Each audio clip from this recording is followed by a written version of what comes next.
Hey, church, it's time for another 5-minute follow-up from this past Sunday's message.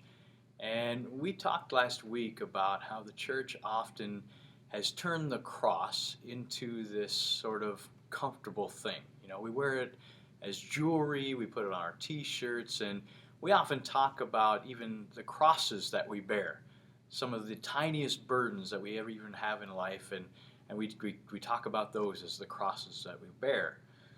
But the question that came in this week is, what did Jesus mean when he tells those of us who want to follow him to take up our cross daily and follow him? What did he mean by that? Well, let's start out with what he didn't mean. And we've been discussing this for the past 4 weeks, since this Luke 9:23 is the key verse that has been in our Bible study on Wednesday nights and in our sermon series on Sunday mornings. But what Jesus didn't mean when he said this is the burdens in our lives. That's not what he's talking about. See, Jesus, when he said, take up your cross daily and follow him, he's not talking about the strained relationships with family and friends. He's not talking about the dead-end job that you're in. He's not even talking about illnesses or injuries and that kind of thing.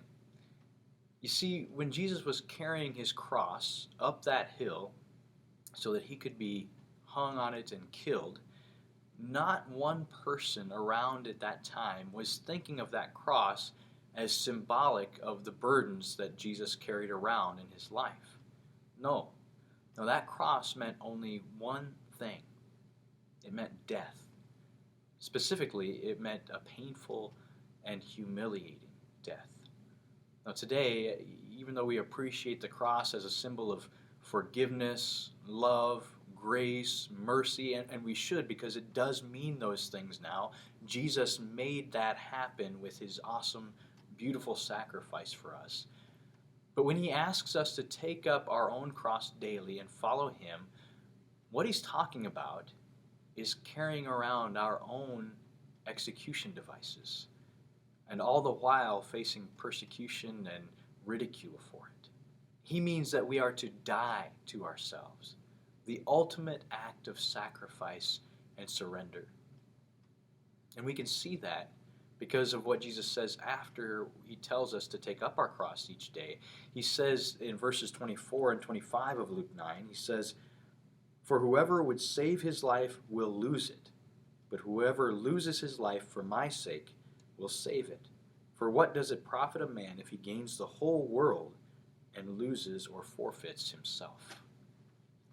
Following Jesus is easy when life is good, right?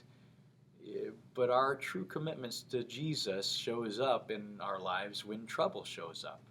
And Jesus never hides the fact that discipleship requires sacrifice.